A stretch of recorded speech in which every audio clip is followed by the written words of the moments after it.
মাদক পাচারের খবর করায় সাংবাদিকের বাড়িতে হামলার চেষ্টা, থানায় অভিযোগ পাশে দাঁড়ালো সাংবাদিকদের সংগঠন জার্নালিস্ট অ্যাসোসিয়েশন অব ত্রিপুরা। পশ্চিম ত্রিপুরা জেলার উত্তর মজলিশপুর এলাকার মাদক পাচার বাণিজ্যের বিরুদ্ধে সংবাদ প্রকাশের জেরে এক সাংবাদিকের বাড়িতে হামলার চেষ্টার ঘটনায় তীব্র চাঞ্চল্য ছড়িয়েছে। আক্রান্ত সাংবাদিকের নাম রতীশ দেবনাথ। অভিযোগের তীর উত্তর মজলিশপুর গ্রাম পঞ্চায়েতের ৮ নম্বর বুথের বিএলও চন্দন দেবনাথ এবং তার সহযোগীদের বিরুদ্ধে। সাংবাদিক রতীশ দেবনাথের অভিযোগ, তার এলাকার রমরমিয়ে চলা মাদক ব্যবসার পর্দা ফাঁস করে সংবাদ প্রকাশ করেছিলেন তিনি। এরপরেই ক্ষিপ্ত হয়ে চন্দন দেবনাথ ও তার দলবল সাংবাদিকের বাড়িতে চড়াও হয়ে হামলার চেষ্টা চালান। ঘটনার খবর পেয়ে শনিবার সাংবাদিকের বাড়িতে ছুটে যান ভারতবর্ষের বৃহত্তম সাংবাদিক সংগঠন national union of journalist India অন্তর্ভুক্ত জার্নালিস্ট অ্যাসোসিয়েশন অব ত্রিপুরার রাজ্য সভাপতি বিক্রম কর্মকার।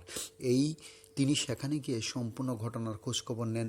এই ঘটনার তীব্র নিন্দা জানানোর পাশাপাশি তিনি স্পষ্ট ভাষায় জানান, সংগঠন সর্বদা সাংবাদিকদের পাশে রয়েছে।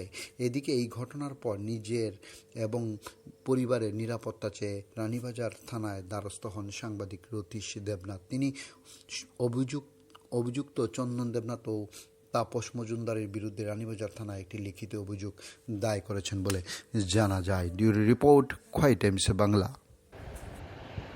বাড়িতে একা ছিলাম গত পরশু দিন।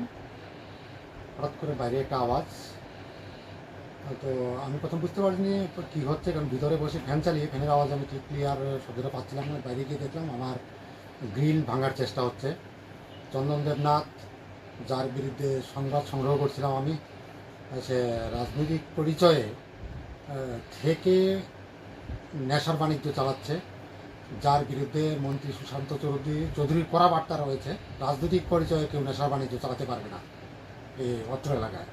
তো সেই সংবাদ সংগ্রহ করতে গিয়ে আমি যে সোর্স চালের কথা বলছিলাম সোর্সদের সাথে, সেটা কোনো কারণবশত চন্দন দেবনাথ টের পেয়ে যায়। সে আমার বাড়িতে আক্রমণ সংঘটিত করার চেষ্টা করে এবং কোনো রাজনৈতিক অন্য কোনো ব্যক্তিত্বকে নিয়ে আসতে পারেনি, সে তার ছেলেকে নিয়ে এসেছিল।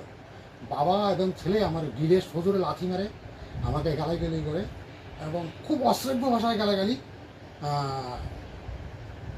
দেখে নেওয়ার এবং প্রাণে মেরে ফেলার হুমকি দেয় একাধিকবার। তখন আমার প্রতিবেশীরা এখানে আসে। আমার প্রতিবেশীরা এখানে আসলে সে ধীরে ধীরে এখান থেকে চলে যায় এবং তৎকালীন সময়ে পুলিশকে ফোন করেছিলাম। পুলিশ আসলে ততক্ষণে চন্দন দেবনাথ চলে গেছে, কারণ সে খুব কম সময় ছিল।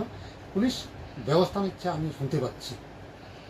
তবে ঘটনার খবর পেয়ে জার্নালিস্ট অ্যাসোসিয়েশন অব ত্রিপুরার সভাপতি বিক্রম কর্মকার আমার সাথে বারবার যোগাযোগ করেছেন।